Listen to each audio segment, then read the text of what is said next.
simpelnya rasa kelimpahan itu adalah mengapresiasi, kemampuan mengapresiasi apa yang dimiliki. Fokusnya kepada apa yang dimiliki, bukan apa yang belum dimiliki. Kalau fokusnya kepada apa yang belum dimiliki,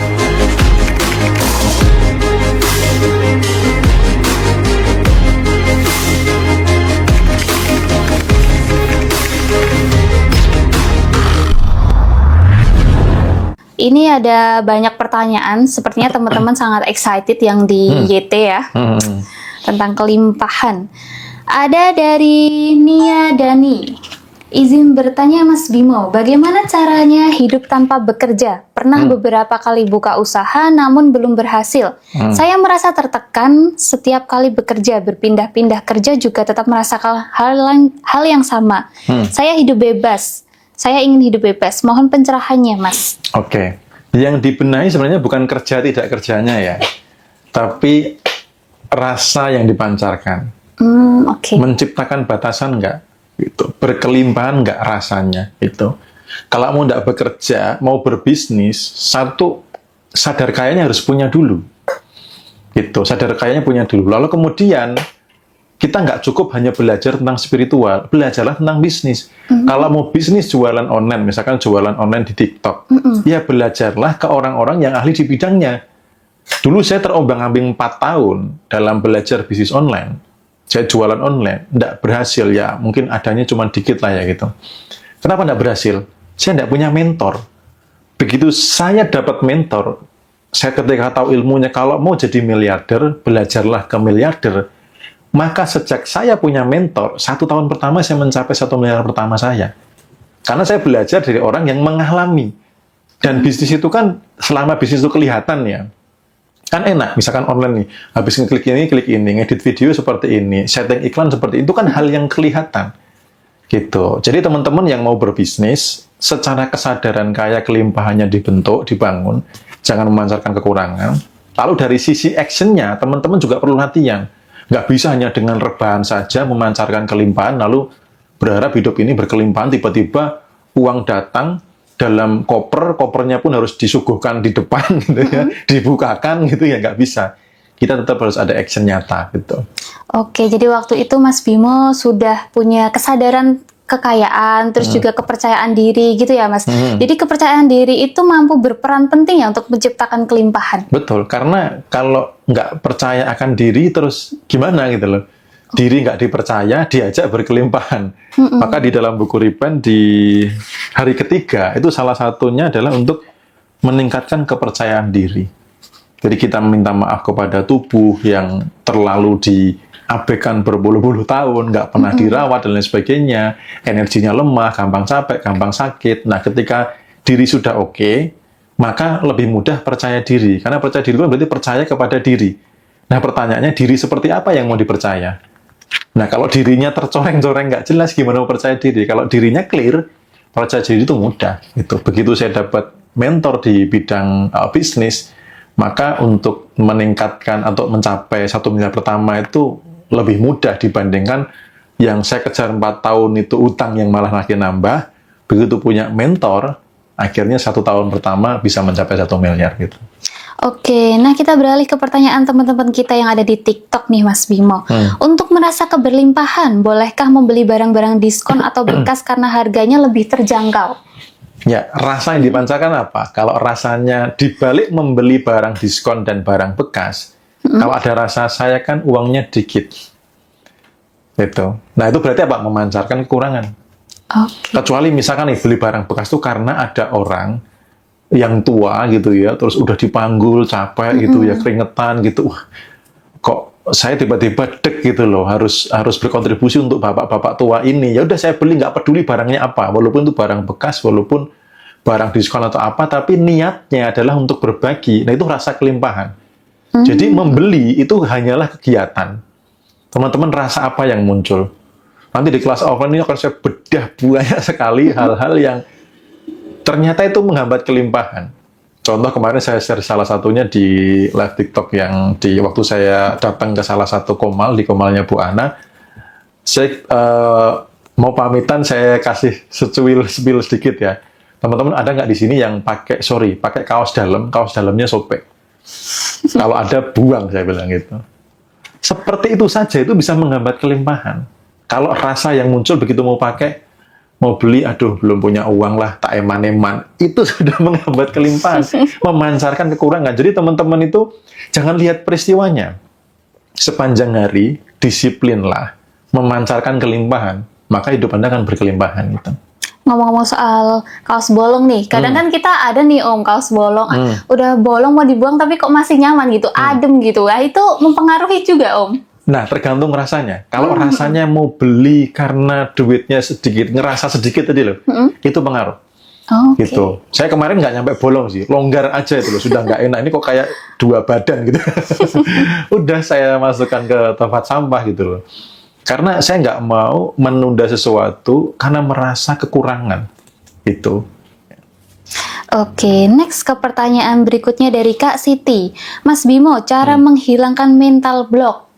Mental blocknya apa dulu? Itu. Jadi didetailkan dulu mental blocknya apa, terus kemudian apapun itu ya, mau mental block, rasa kekurangan, perasaan-perasaan yang nggak enak, itu pertama diterima dulu. Diterima. Disadari, diterima, diakui, lalu dilepaskan.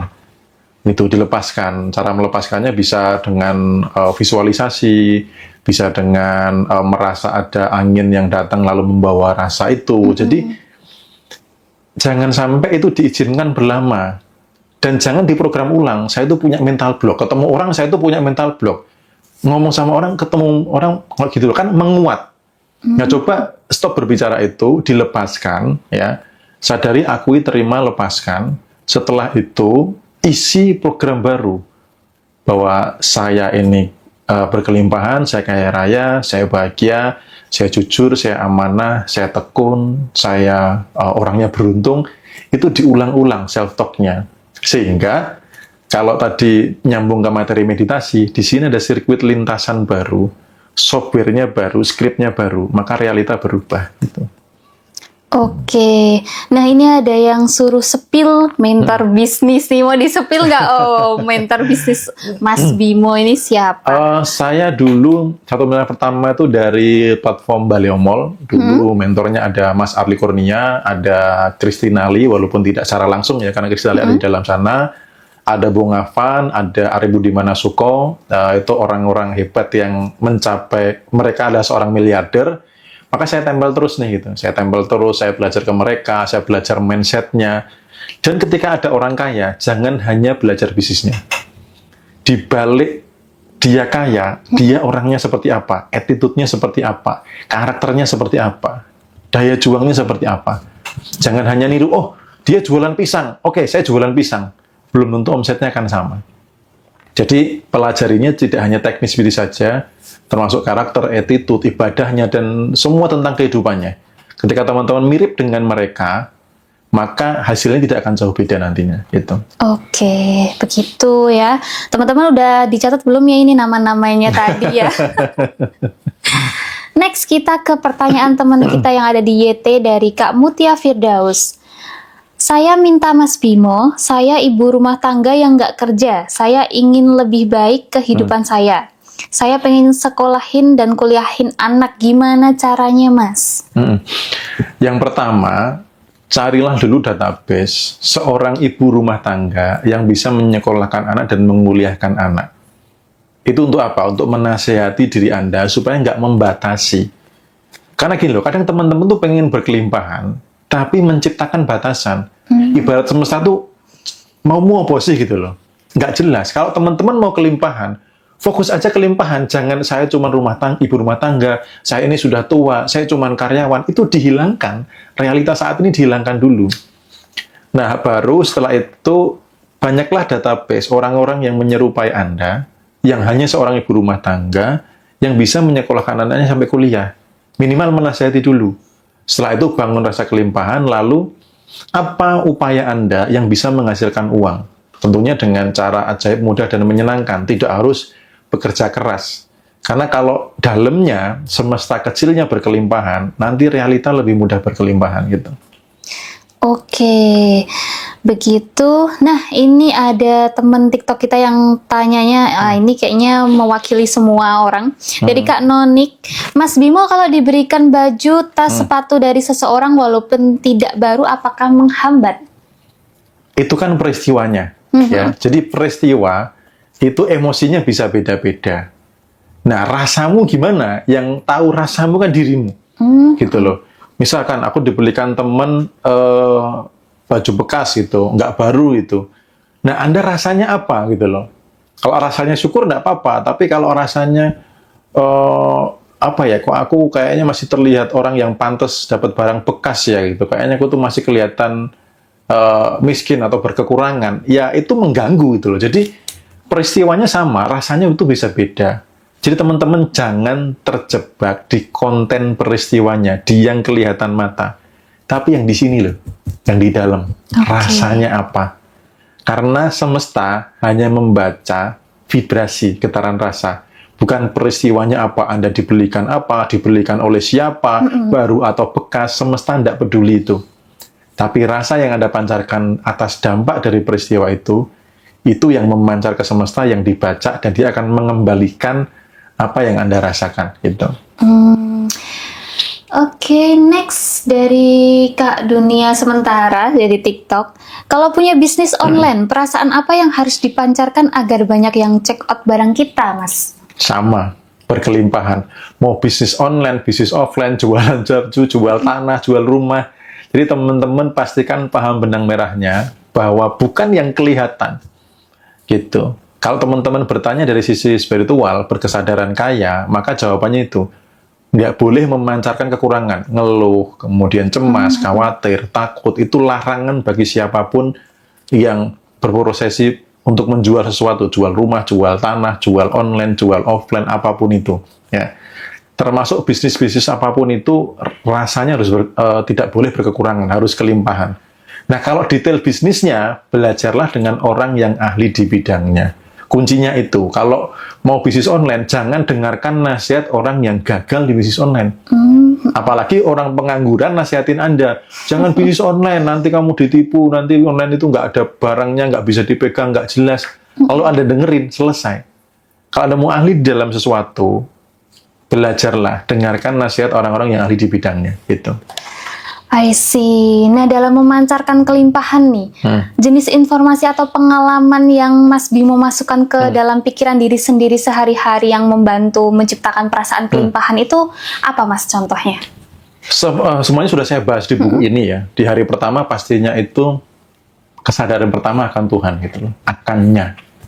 Saya bersyukur bumi dan segala isinya diciptakan sehingga ada udara, ada matahari itu ya. Maka ketika bangun tidur, terima kasih, ya Allah atau ya Tuhan, saya sudah dibangunkan kembali. Yang pertama. Yang kedua, terima kasih udara bersih ini datang sendiri. Kita nggak perlu nyari. Gitu loh. Makanya kalau bangun tidur perlu nggak keluar dulu nyari udara itu. Mana udara, mau udara kan nggak perlu kan. Artinya apa? Kita tuh dilayani semesta loh. Gitu. Terus, lalu menanti-nanti, sebentar lagi ada matahari mau terbit. Matahari terbit demi melayani saya loh itu. Allah itu menciptakan matahari untuk melayani saya itu. Nah ini kan rasa salah berkelimpahan. Kalau nanti apapun yang dilihat diapresiasi, wah saya punya handphone, misalkan buka dompet, wah masih punya uang. Lihat tempat beras masih ada beras yang lumayan. Lihat kulkas, wah ada stok makanan yang banyak. Ini kan rasa-rasa kelimpahan. Intinya teman-teman, simpelnya rasa kelimpahan itu adalah mengapresiasi, kemampuan mengapresiasi apa yang dimiliki. Fokusnya kepada apa yang dimiliki, bukan apa yang belum dimiliki. Kalau fokusnya kepada apa yang belum dimiliki, itu namanya rasa kekurangan. Oh, begitu. Nah, rasa kelimpahan itu bisa dirasakan oleh orang lain nggak sih, Om, lewat tindakan kita? Sangat bisa. Sangat bisa. Jadi, rasa kelimpahan ketika, ya paling sederhana sih syukur ya. Itu bisa dilakukan, saya rasa semua orang bisa lah ya. Walaupun kondisi realita seburuk apapun, pasti ada titik yang bisa disyukuri. Gitu.